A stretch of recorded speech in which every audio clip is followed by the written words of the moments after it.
Olá, sejam todos muito bem-vindos ao podcast Fala Mestre da RF Educação. Eu sou a Jordana Faleiro, host desse podcast, e hoje estarei aqui para que a gente possa conversar, ter insights e principalmente ouvir histórias ainda não contadas, ou melhor, ainda não contadas na perspectiva que vamos trazer aqui. E hoje temos um convidado muito especial. É um cara que é médico, que já deu mais de 1000 mentorias na RF Educação, já deu aulas de física, química, biologia e, pasmem, matemática. Hoje ele dá aula para alunos que querem fazer residência médica, já atendeu mais de 200 alunos aí da graduação de medicina, alunos também que foram aprovados na residência médica e a melhor característica, ele é irmão da Jordana. Gente, recebam com carinho Rafael Faleiro. E aí, pessoal, tudo bem? Firme e forte? Galera, agradecer a Jo, né? Jo é irmã do Rafa, sempre foi uma peça importante no crescimento da RF, fundou a RF junto com o Rafa, mas que o nome da RF seja Rafael Faleiro, é muito mais que isso, né? E não sei se eu sou tudo isso que a Jo falou, não, né? A gente está aqui sempre fazendo acontecer, a RF sempre foi um sonho nosso. Perfeito, Rafa. Rafa é muito modesto, né? Convenhamos. Então vamos lá. Rafa, hoje eu quero trazer uma história diferente, que talvez algumas pessoas não conhecem ou não ouviram. Então, eu trouxe aí um currículo bem extenso, né, que o Rafael tem, mas hoje eu não vou falar com o Rafael de 2025. Eu quero falar com o Rafael de 15 anos atrás. Rafael, onde você estava em 2010? Qual que era a sua perspectiva, a sua prospecção de futuro?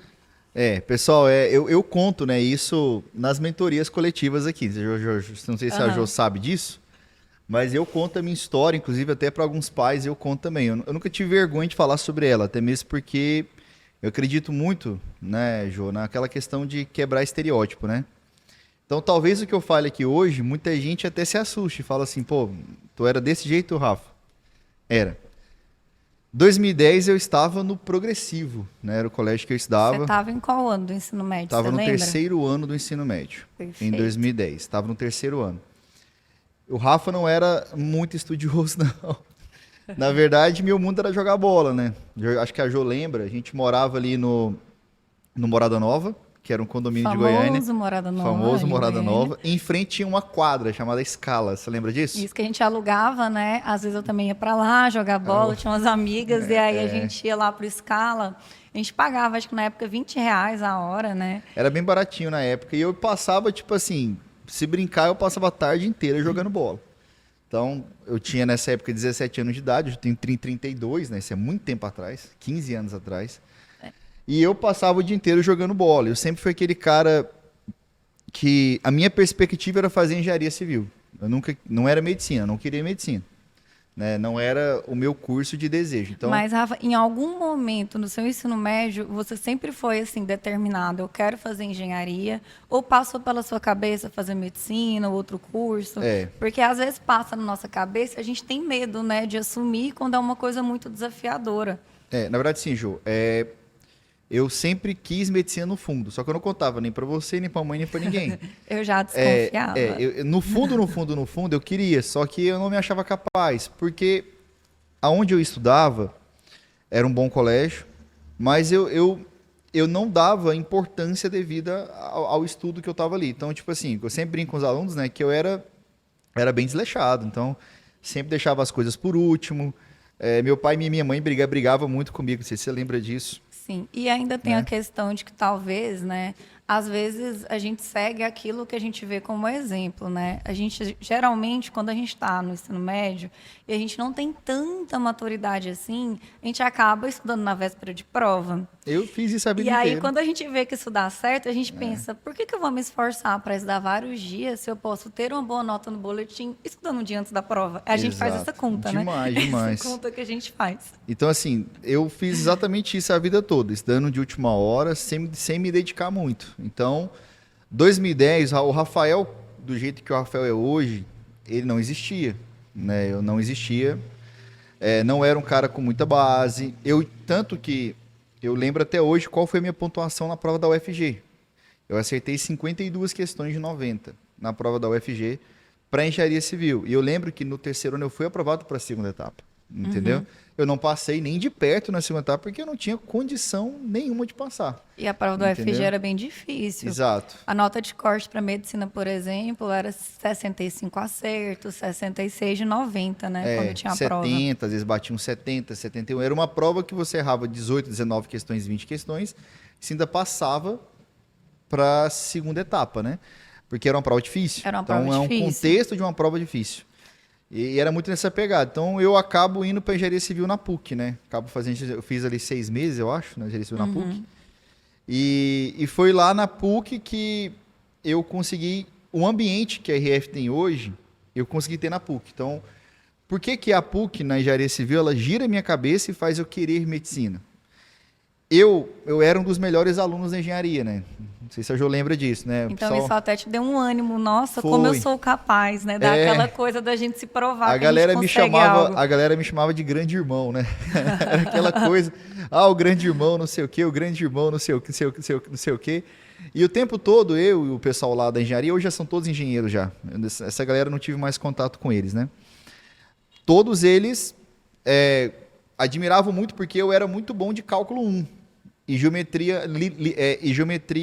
analítica. Então, a parte de derivada, de regra da cadeia, integral por partes, a parte de integral trigonométrica, frações parciais, essa parte eu ia para a salinha da PUC e a galera ia tirar dúvida comigo. Assim, ele está falando grego para mim, gente. Para mim, geometria analítica é a equação da reta e a equação de circunferência. Mas era isso que eu aprendia lá. E assim... o fato da galera vir tirar dúvida comigo, aquela coisa de estar ali, pô, cara, tu é muito bom, e não sei o quê, aquilo foi a minha virada de chave, porque o que eu estudei dentro da engenharia, eu nunca tinha estudado antes. Então, foi a minha virada de chave, entendeu? Dentro da engenharia, eu tenho a virada de chave. É por isso que eu digo que aqui na RF, eu luto tanto pelo ambiente que a RF faz, porque... O que me converte, vamos assim dizer, o que gira a minha chave foi o ambiente da PUC. Porque eu chegava todo dia para estudar, eu gostava e eu me sentia bem de ficar varando horas e horas e horas fazendo questão de cálculo. Você sentia progresso, você conseguiu estabelecer um hábito, uma rotina. Exato. Então, e assim, é muito difícil quando a gente começa a estudar, porque nem sempre é mil maravilhas, às vezes é frustrante, né? Exato. E quando você se supera e tem várias conquistas, você começa a pegar gosto pela coisa. E o ambiente, ele contribui muito. Então, esse é o Rafael de 2010. Rafael do terceiro ano, que não tinha um estudo consistente. Ele vai para a PUC. Na PUC, ele ganha ambiência. E na ambiência, eu passo a ter coragem de chegar na minha mãe. E falar que é medicina. Teve algum episódio marcante que te fez assim, foi nesse dia, foi nesse momento que, embora, claro, né? Você gostou da engenharia, você teve progresso, mas o que te fez assim, eu não vou ser engenheiro, eu vou ser médico? Porque você tinha potencial para ser um excelente engenheiro, né? Teve com certeza. O que aconteceu foi o seguinte, em um dos dias eu era aluno da PUC ainda, e eu acabei encontrando com o Gustavo Morangoni, que era um amigo meu, né? Inclusive o Gustavo já não está mais com a gente, mas eu encontrei o Gustavo Morangoni, Lucas Paresotto, Vitor Azurel e Rodrigo Correia. Então, todos esses meus amigos da época de Olimpo, entendeu? Que era o cursinho que eu fazia em Goiânia, eu encontrei eles. E a parte mais marcante para mim foi que eu vi eles com aquela camiseta preta, escrita Medicina UFG. Aí você, gente... E, no caso, eles estavam com o jaleco, né? Com o jaleco, né, presente e o jaleco escrito aqui no brasão UFG. Então, eu sempre tinha vontade, só que agora eu estava mais confiante. Eu estava me achando diferente. E aí você teve coragem de mãe, pai, eu quero fazer cursinho. Que foi quando você lembrou. E eu pedi para a mamãe para fazer quantos anos? 3. 3 anos. Eu chego na minha mãe e falo, mãe, é o seguinte, eu não passo com um ano. Eu fui assim, pessoal. Estou dizendo que todo mundo tem que ser assim, mas acho que a mamãe sabe. Cada um tem a sua história, eu fui bem sincero. Eu falei, mãe, eu não passo com um ano, não passo com 2, eu preciso de 3. A senhora tem como me apoiar a fazer 3 anos de cursinho? Eu falei, a minha mãe falou, meu filho, tem. né? Só que minha mãe ainda questionou por que eu largar a questão da engenharia e tudo mais, né? Porque assim, toda mudança nem sempre ela é fácil, né? Então, talvez na cabeça da minha mãe pensou, meu Deus, o menino tá encaminhado, ele quer ir pro cursinho agora, meu Deus do céu.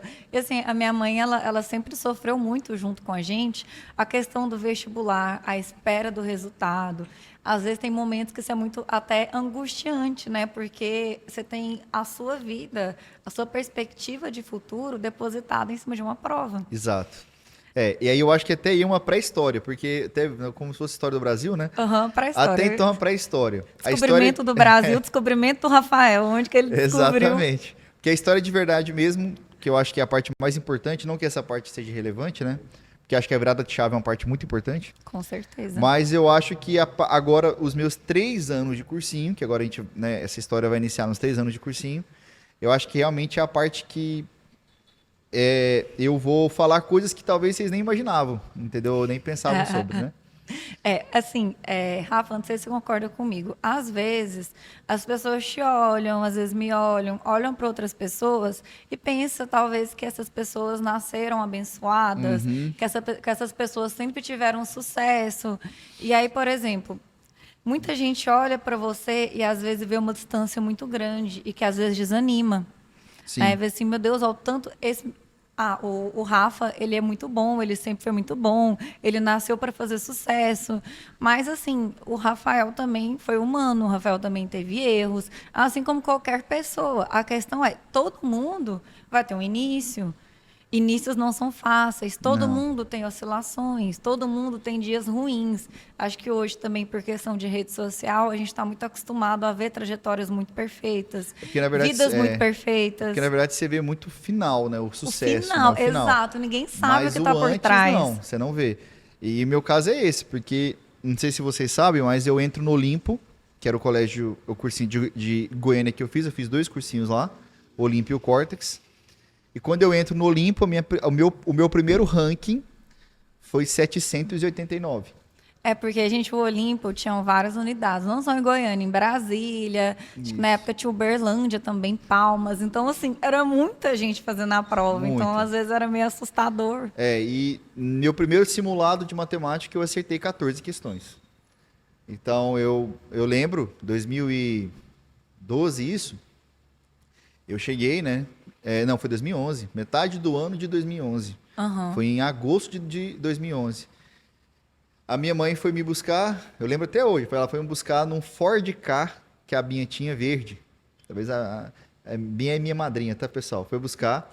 E ela foi, e quando ela chegou ali para me buscar, né, eu cheguei no carro, abri a porta e falei assim: nossa, eu fui mal demais da conta. Entendeu? Ela perguntou: meu filho, você foi mal? Eu falei: não, se eu fui mal, eu acho que eu fui muito mal, entendeu? Eu lembro disso até hoje.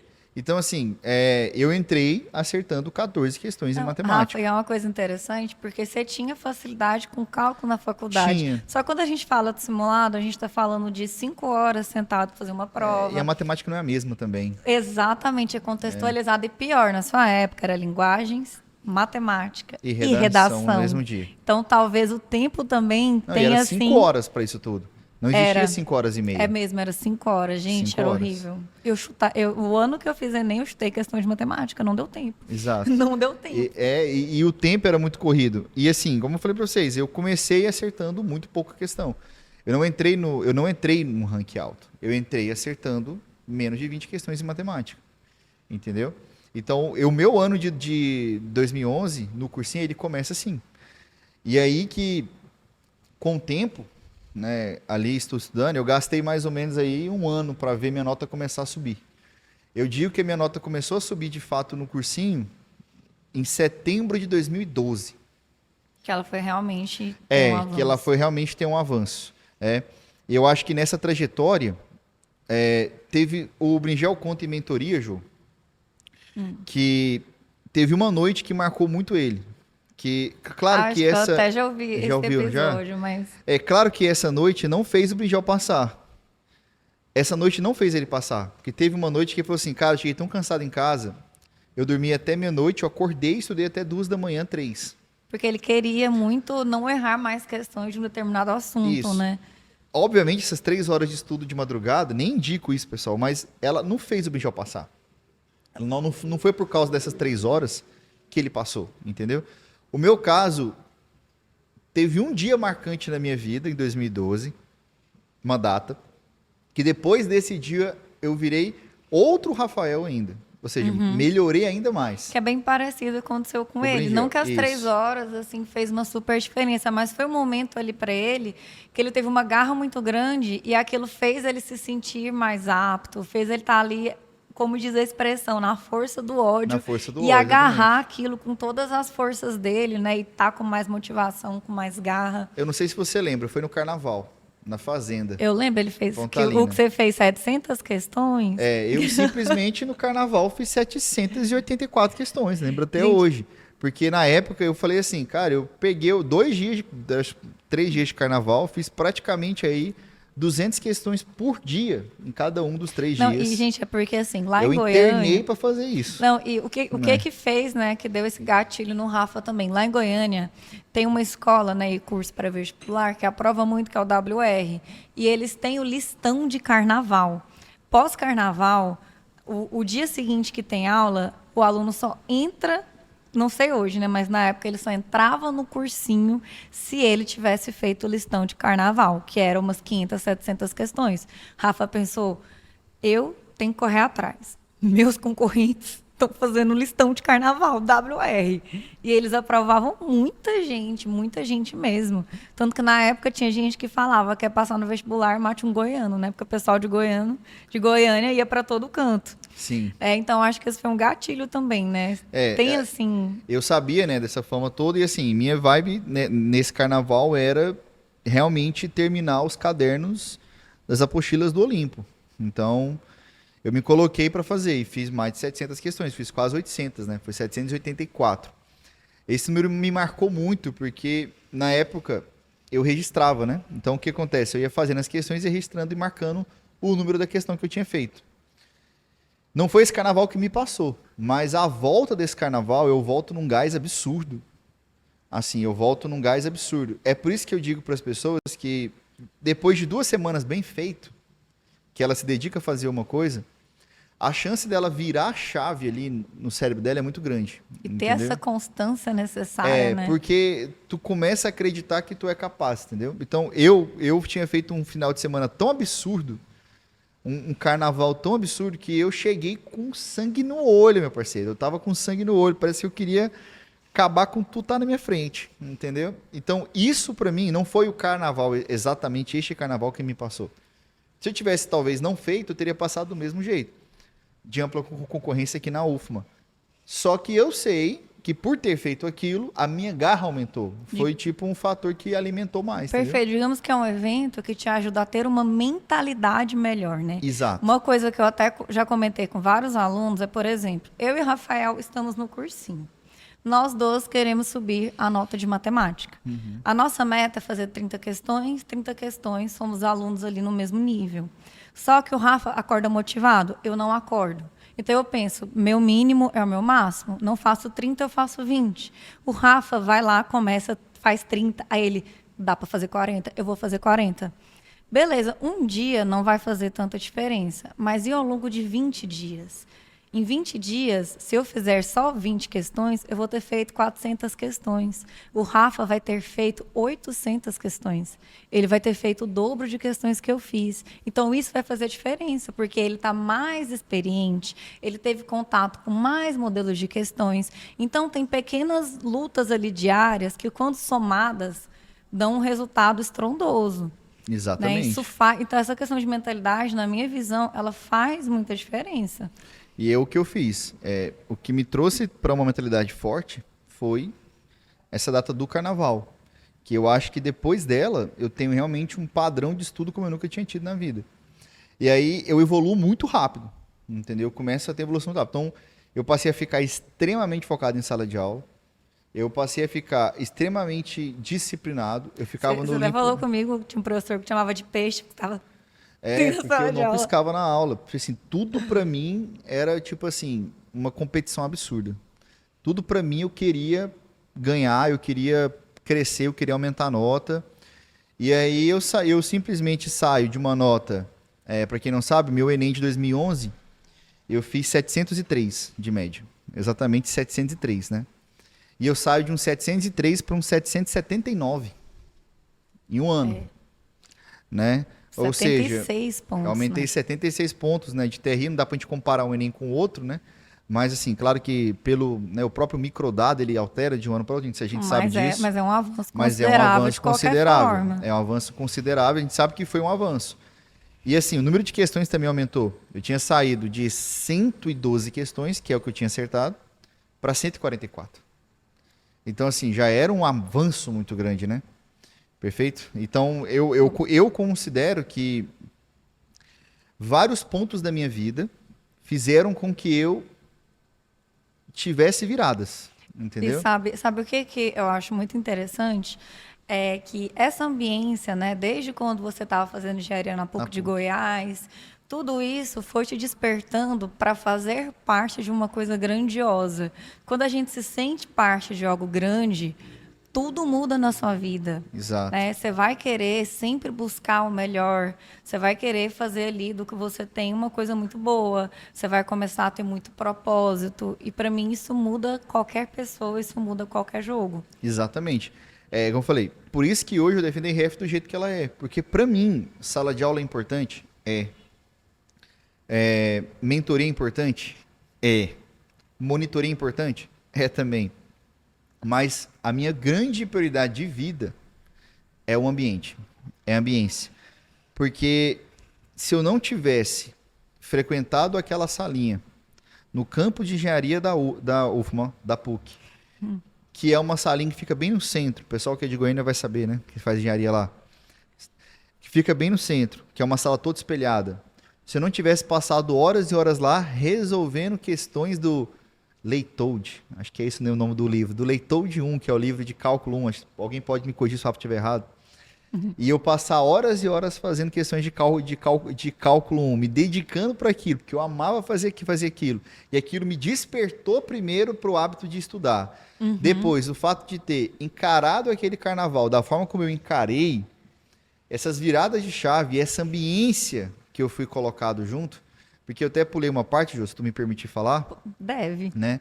Eu digo que eu tive sorte, assim, né? Eu acredito que... E também acredito também uma força de Deus também na minha vida. Eu acredito muito nisso, né? Cada um tem a sua crença, eu acredito muito. Não, eu também acredito, olhando para a RF hoje. Eu assim... acredito muito, porque assim, cara, a minha mãe, como eu saí da engenharia muito tarde, né? Eu saí em julho, ó, acho que foi julho que eu saí. Acho que foi julho. Você fez um semestre. Eu fiz um semestre, que eu saí em julho. E quando eu chego no Limpa, a gente não consegue vaga na T3. Na T3, pessoal, é uma unidade central do Olimpo em Goiânia. Não sei se ainda tem. Que era só cursinho. Que era só cursinho. E aí, a única vaga que tinha era no Marista. Que era a unidade que é onde lá tinha de o ensino médio também. E na unidade de Marista, eu sou colocado numa turma aonde todo mundo que estava naquela turma eram de pessoas que passaram para a segunda etapa da UFG de medicina, mas não foram aprovados. Então você imagina, eu entro numa turma que só tinha monstro. Eu juro. Cara, eu sentava perto dos caras. Só tinha monstro ali. Tanto todo mundo meteu 800 mais. Aí eu sentava perto dos caras assim, era o Aliabes, né? O Vitor Azurel, o Rodrigo Correia, Gustavão.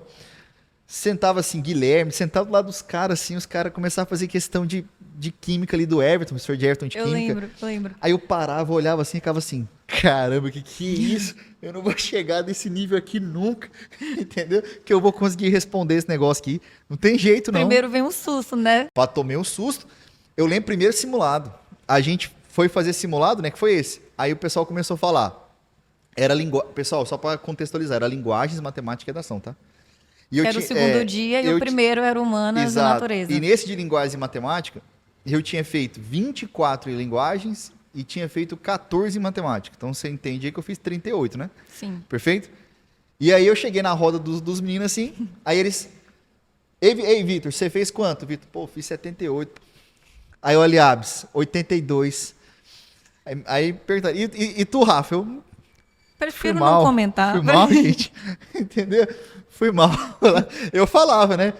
E eles, cara, eles me davam um apoio muito grande, porque eu lembro que de todos eles, Gilson, Guilherme, Vitor Azurel, Gustavo Morangoni, Lucas Paresotto, todos, eu era, de fato, o pior. O iniciante. O iniciante. O da menor nota possível, entendeu? Mas eu era muito, assim, sincero, e eles me ajudavam demais. Era o tempo todo assim, pô, cara, estuda por aqui, pô, cara, faz isso. Cara, eu fui colocado numa ambiência muito absurda. Muito forte. Entendeu? Rafa, sabe o que eu acho interessante? Acho que a ambiência, ela tem 2 pontos muito marcantes. O primeiro, no seu caso, veio o susto, né? Tipo, meu Deus, tem alguém que sabe isso tudo? E depois foi ver, gente, é uma pessoa normal que sabe isso tudo. Logo, pode ser que eu também algum dia vá saber isso tudo, porque talvez o que te diferenciava do melhor aluno do Olimpo na época era bagagem. Porque você estava iniciando e eles tinham passado para a segunda etapa da UFG. Eles já eram um grupo pré-selecionado. E aí eles não passam na segunda etapa, às vezes por detalhes, porque medicina é um curso muito concorrido e sempre foi muito concorrido. E aí, querendo ou não, eles estavam ali no finalzinho da trajetória e você no início. Então, é claro que vai ter uma diferença. Claro que às vezes é um choque, um susto. Isso é normal. Mas a questão é, um dia a gente tem que começar. Exato. Uma hora a gente tem que começar. E é simplesmente por isso também, Ju, que eu falo muito aqui, que é preciso que você tenha boas amizades, entendeu? Caminhar sozinho é muito ruim. Eu nunca caminhei sozinho. O pessoal pergunta, Rafa, tu sentiu o peso do cursinho? Assim, eu sei que muitas pessoas sentiram, né? Até ex-alunos falam, pô, Rafa, era muito pesado pra mim. Eu vou ser sincero, né? Eu nunca senti. A Jordana nunca me viu chegar em casa e falar assim, nunca. Meu Deus, não quero mais fazer cursinho. Eu nunca senti o peso. Rafa, mas eu nunca senti. Eu não tô sendo hipócrita. Eu nunca fui aquele cara de ter sentido peso. Por quê? Porque a vibe que eu andava com eles eram muito zoeiro, né? Brincadeira e tal. Depois com o Bruno também, com a Larissa, né? Não sei se você lembra deles. Inclusive, você me dava muito esse conselho, né, Jô? Busca redes de apoio dentro do cursinho para o seu ambiente ser mais agradável. Pessoas que têm ali o mesmo objetivo que você, porque eu sempre me inundava de pessoas que tinham a mesma frequência que eu. Entendeu? A minha vida sempre foi assim. Quando você anda com pessoas que têm a mesma frequência, quando você passa a andar só com gente que mexe com empresa, normalmente você vai também ficar maluco para abrir uma empresa, você vai querer. Sim. É porque assim, é normal, entendeu? Você passa no seu dia a dia a discutir aquilo. Isso. Você passa no dia a dia a falar mais sobre aquilo, entendeu? E outra, na hora que você percebe, nossa, o pessoal está estudando, eu estou desmotivado, mas todos meus amigos estão estudando. E eu sei que para eles não é tão fácil. Eu sei que fulano está ali, mas ele não está com vontade, mas ele está. Poxa, eu vou também. Exato. Porque tem muita gente que também não está bem e está ali fazendo. Logo, eu vou buscar fazer o que eu consigo, eu não vou desistir. Então, isso dá um ânimo, né? E nessa época, o que essa galera fazia era isso. A gente era sempre muito junto, corrigia o simulado junto. A gente tava o tempo todo ali grudado no outro ali, se ajudando e tal. Então, isso, né, essa parte toda era muito importante, entendeu? Então, a gente tava sempre ali junto, entendeu? Ninguém, tipo assim, eu nunca passei um tempo no cursinho que eu não tivesse amizades e apoios ali dentro, nunca. Por isso que eu não senti, por isso que eu falo, até mesmo no Cortex eu tinha. Uhum. Eu tinha as amizades, eu tinha pessoas... E lá, gente, engraçado, né? Na PUC, ele era o grande irmão. Lá no Cortex, ele era o Google. Não. Ele foi de grande irmão para Google. No Cortex, eu já entro... chamava. No Cortex, eu já entro no Cortex sendo o top 1 do simulado. Então, assim, pra mim, já era uma outra vibe. Eu sempre falo isso. No que Cortex, já era o seu terceiro ano de cursinho, né? Diferente. Meu primeiro simulado no Cortex, Rebentou. Eu lembro. Eu fiz 83 de primeiro e fiz 82 de segundo. Eu fiz o 65. Então, assim, eu arrebentei. Tanto que eu lembro até do William chegar pra mim e falar, cara, o que tu fez? Eu falei, você tinha bolsa lá também, tinha bolsa. Né? Então, tipo assim, eu realmente cheguei já num estágio bom, entendeu? Né? Claro, sempre tem coisa pra aprender e tal, mas assim, eu já cheguei naquele estágio bom. Eu tinha uma humanas muito alta, né? Tanto que fiz 41. Só linguagens que eram... Minha parte ruim era redação e linguagem, mas eu tinha uma humanas alta, tinha uma natureza alta, tinha uma matemática alta. Então, a minha matemática era sempre 42, 43, 44, era a minha melhor área, né? Eu lembro. Cheguei a fechar matemática no Cortex 4 vezes no mesmo ano, 45 questões. Então, assim, eu já cheguei numa vibe diferente, mas no Olimpo eu sofro mais para construir essa base. No Cortex eu chego com uma base boa, né? E aí que eu até falo isso, Ju, se tu me permitir também, posso? Deve. No Cortex eu passo a estudar menos. Rafa, tu acha que isso te atrapalhou? Eu não acho. Beleza, eu não fiz 800 pontos nesse ano, entendeu? Eu fiz só anos depois. Mas, por exemplo, beleza. Só que mesmo assim, eu acho que eu fiz o correto. Porque não é que eu estudava menos. Tipo assim, muito menos.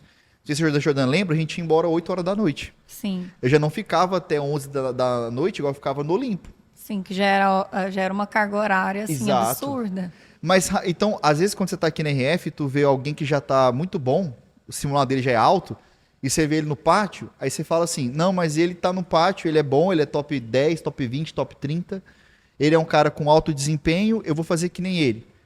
Entende uma coisa? Ele pode. Tu não. Entendeu? Porque, querendo ou não, para quem já tá muito bom, o tempo, cara, ele não é um inimigo tão forte. Agora, para quem não tá, exato. você tem que vencer o tempo de todas as formas. Esses meus amigos, por exemplo, que eu citei para você, que eu era o pior deles, eles não estudavam tanto que eu estudava. Eu estudava mais que eles, mas eu entendi o meu processo. Eu lembro de das 7 horas da noite, eles irem embora do Olímpio, eu ficava lá, até 11.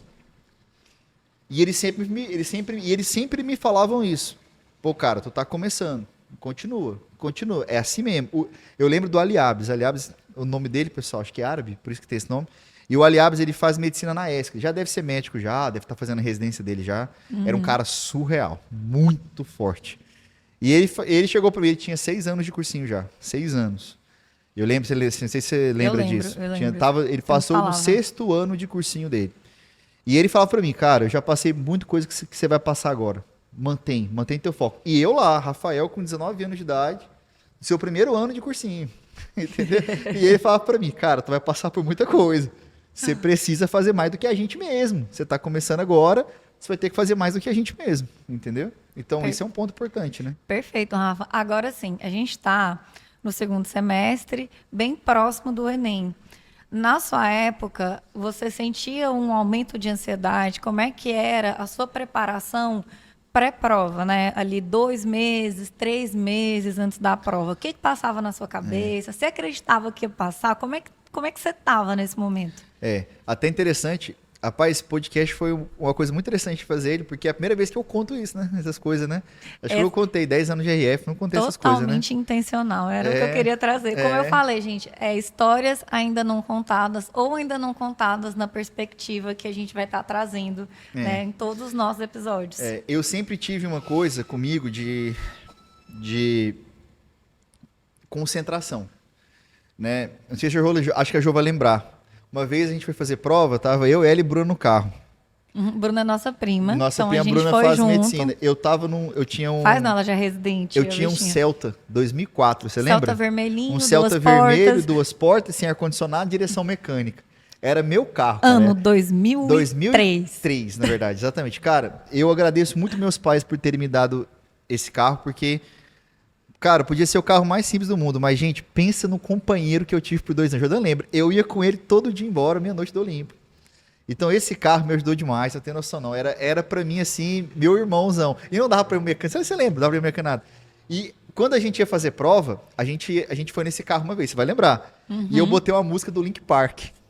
Você lembra disso? Ele só botava música, assim, um rock, alguma coisa assim, e eu alto. Eu sempre fui aquele cara de botar música, fone de ouvido, tipo jogador de futebol. Sempre, sem zoeira. Sempre. E eu falava pra Jordana e pra Bruna, a gente vai lascar essa prova hoje. Era mesmo? A gente vai fazer 38, 39, a tática é essa, a gente vai pra cima, começa por tal prova. 30, Galera, 12, 30 minutos, 12 questões. 30 minutos, 12 questões. Isso desde 2003 eu já falava isso.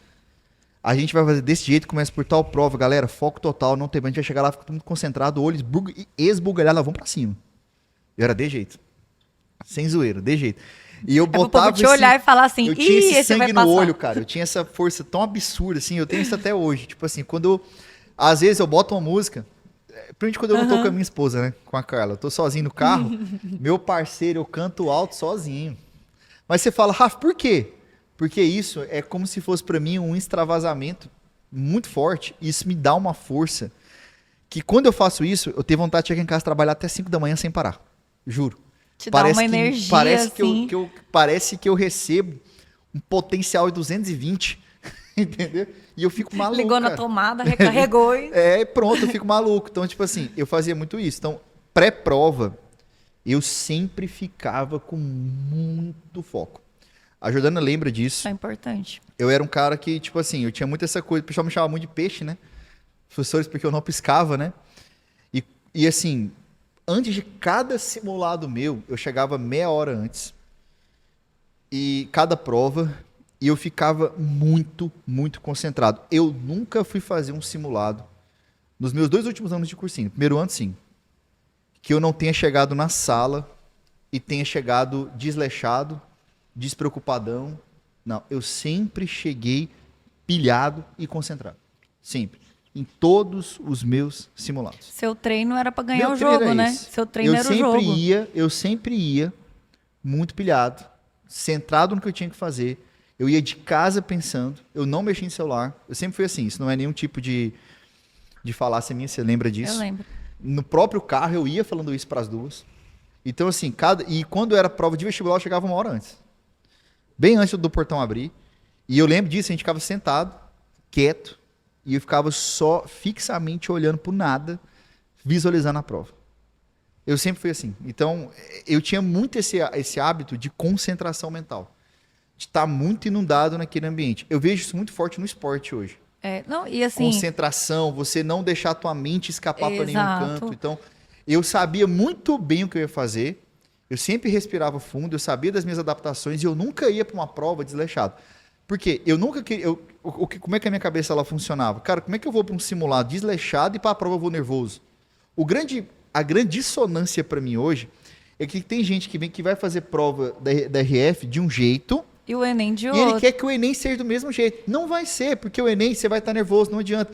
Ó, escuta o Rafa aqui de coração. É muita coisa que tem em jogo, então isso não vai acontecer. Então te cobra ficar nervoso também em cada simulado. Isso não é ruim, não. Você vai treinar isso. Eu fiz isso, gente, durante 2 anos da minha vida. De chegar para a prova, eu sentava, ficava na cadeira, botava meu fone de ouvido, lembro até hoje, eu ficava na minha. Eu era totalmente concentrado no que eu tinha que fazer. Perfeito. Entendeu? Gente, e é como o próprio nome diz, simulado. Quanto maior for o seu grau de simulação da prova, melhor. Fica até reflexão para vocês, de 0 a 10, o quanto você simula a prova do Enem no seu simulado.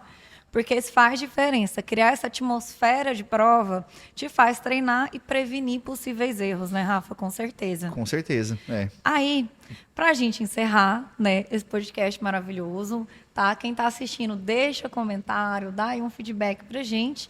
Rafa, quais conselhos você daria para quem está estudando agora e vai fazer o Enem? E quais conselhos você não daria? Entendi. Pessoal, eu acho que o grande conselho para mim agora, eu falei isso em mentoria, a gente fez uma mentoria aqui, Jô. Você não pode estar presente, mas a gente discutiu Perfeito. ela, né? Eu falei muito para os alunos, eu vou repetir o que eu falei para eles. Não é clichê do Rafa, de coração, não é clichê do Rafa, não é. Aí a gente não faz podcast, pessoal, simplesmente para ter mídia, para ter marketing. Isso aqui realmente é para tentar mudar mesmo a cabeça de cada um. Para mim, Rafael, é mentalidade. É o que eu acredito. Só que aí não é só mentalidade. Se você está com a mentalidade forte, você está na cabine todos os dias. Escuta uma coisa. Se você faz as melhores 8 semanas da sua vida antes da prova, quando você chegar perto da data da prova, tu vai olhar para as 8 semanas para trás que tu fez e vai pensar assim, caramba, mestre, eu fiz as 8 semanas mais surreal da minha vida. Cara, eu não sei como é que meu concorrente tá não, pô. Mas que eu estudei, meu parceiro, estudei. Eu me dediquei absurdo, cara. Respeitando o meu sono, descanso, sem virar noite. Mas, cara, eu fiz as melhores 8 semanas. Isso é ter mentalidade forte. Agora, na minha opinião, a cada vez que você vai pro pátio, que a vida é feita de escolhas. Eu comentei isso aqui, você tem 2 escolhas. Uhum. Às vezes o pessoal acha que eu sou grosso, não é. Tá, o Rafa é grosseiro. Não. Cara, tu tem 2 escolhas. Se a tua escolha não ir pra cabine e ir pro pátio, e você quer continuar pagando a mensalidade pro Rafa, e não fazendo nada com nada, o problema é seu. Eu não tenho nada a ver com isso. O Rafa sempre vai te aconselhar e fala, cara, não faça isso com a sua vida. Mas a vida é feita de escolha. Você escolheu isso, cara, depois só não reclama dos seus resultados. Então, para mim, a reta final, o maior conselho é mentalidade para escolher as coisas certas e fazer o melhor possível. Perfeito. Então, digamos que vocês vão ter que fazer escolhas, escolha aquilo que alimente a sua mentalidade. Exatamente. Você tem que alimentar a sua mentalidade, porque sozinha talvez ela não sobreviva. Então tem ações diárias. Nossa, a Jo deu uma aula para mim, exatamente isso que eu queria falar. Que você precisa alimentar, dando ali assim, um resumo, né? Exato. O Rafa trouxe a trajetória dele. Você chegar confiante na prova. Exato, ele trouxe a trajetória dele desde o início. Então, assim, ele teve vários momentos, várias ações, né? Algumas foram fáceis, outras menos fáceis, algumas super complicadas, mas ele teve momentos ali, né, como o carnaval de estudos, que ele alimentou a mentalidade dele. Exato. E cada vez que ele alimentava, ele se via muito mais capaz. É isso que ele olhava assim, cara, eu consigo fazer parte de algo grandioso. Eu posso ter um grande desafio na minha vida. Eu posso ser alguém com muito sucesso. Tipo, eu não vou passar por essa vida sem ter feito uma coisa grandiosa para mim, sem ter construído algo assim. Eu acho que tudo é assim, tudo que você tem que ir alimentando de pouco em pouco. A nossa vida como empresário também é assim. É desse jeito. Eu vou alimentando a minha cabeça o tempo todo com coisas que vão fazendo eu ter mais confiança e mais vontade de trabalhar, entendeu? Então, o meu maior conselho que eu falei para eles é mentalidade para você alimentar, tá bom? A tua reta final com coisas que vão te fazer acreditar cada vez mais. E exatamente o conselho isso. que você não daria? O conselho que eu não daria, eu falei isso também em mentoria, vou repetir, tá bom? O conselho que, tipo assim, eu não daria mesmo agora, em reta final, que você não pode fazer em hipótese alguma, é você querer não ter um estudo, aí é muito técnico, um estudo baseado em questões. Eu sei que é muito técnico, mas para mim esse é o conselho que eu não daria. Por quê? O maior erro para mim em reta final, nessa fase que nós estamos, é o cara querer montar playlist de videoaula. Deixa eu te falar uma coisa, é uma questão matemática, tá? Imagina que a tua playlist de química, ela tenha, por exemplo, 25 aulas. Quantas semanas faltam pro Enem? 8. Então, só de química, você ter isso 25 aulas, uma playlist química bem reduzida, viu? Entendeu? E então, uma parte, assim, uma não parte. Nem então, imagina que você tenha 25 aulas. Você vai ter que assistir 3 videoaulas de química por semana. Agora, imagina que isso se aplica a todas as matérias que você queira ver, todas as videoaulas. Cara, você vai ter que assistir 30 videoaulas por semana. Isso não faz sentido. Não faz. Então, assim, agora é a hora de você escolher bem o que assistir, de acordo com a recorrência, e sair fazendo questões. Perfeito. Então, o que eu não daria de conselho é montar playlists longitudinais de videoaula. Porque, na minha concepção, não faz sentido. Perfeito? Ou seja, não tem um estudo aleatório. Agora é a hora do ano que você precisa de mais estratégia possível. Exatamente. Então, gente, tivemos aqui, né, uma honra o Rafa estar aqui contando a história dele. O intuito era trazer a história dele mesmo, que talvez muitos não conhecem, muitos não sabem, né? As pessoas hoje veem o Rafael como médico, né? Todo aquele currículo que eu trouxe no início, mas antes de tudo isso, ele teve um começo, ele teve dificuldade e, acima de tudo, ele é uma pessoa. Sim, ele é uma pessoa, ele é um ser humano, né? Ele tem os problemas dele, ele tem as alegrias dele, os momentos de tristeza, assim como qualquer pessoa, né? Então, eu gosto que vocês percebam que pessoas são normais, até mesmo pessoas grandiosas que construíram coisas grandes, que têm carreiras lindas, maravilhosas, de muito sucesso, são pessoas reais, não é ali assim, uma máquina, né? Não é assim uma pessoa abençoada por Deus, essa não é a regra. Não, essa é a regra, né? Enfim, eu quero que vocês percebam isso, tá bom? Tem algumas exceções, né, algumas situações, mas nunca se apegam a exceções, se apegam à regra. O Rafa, ele é uma pessoa de muito sucesso, mas ele está na regra. Ele é uma pessoa normal, tá bom? E agora eu vou dar a palavra para o Rafa também se despedir de vocês. Eu agradeço a todos por estarem aqui. Deem um feedback lá no comentário, curte, compartilha com seu amigo que está precisando, né, ter alguns bons insights com essa história que o Rafa trouxe para a gente. E eu vou deixar ele trazer aqui uma palavrinha final e se despedir de vocês. Pessoal, muito obrigado primeiramente a Jo, né, pelo convite, viu, Jo? O Rafa contou a história dele, mas a Jo também tem uma história muito rica, perfeito? Então, assim como a Jo comentou que o Rafa é um ser humano né? Como qualquer um, a Jordana também é. E ela também tem uma história de muita superação, entendeu? Todos nós só precisamos estar no ambiente correto, a gente precisa estar sob influências corretas e precisa acreditar que é possível. E nutrir a nossa mentalidade o tempo todo com coisas que propulsionam a gente. Pessoal, obrigado. Obrigado, Jô. Tá bom? Nada, A honra tá aqui. Rafa. Só não esquece de compartilhar, comentar. Curtir. E a gente, curtir. E a gente se encontra no próximo aí. Obrigado. Tchau, tchau, gente.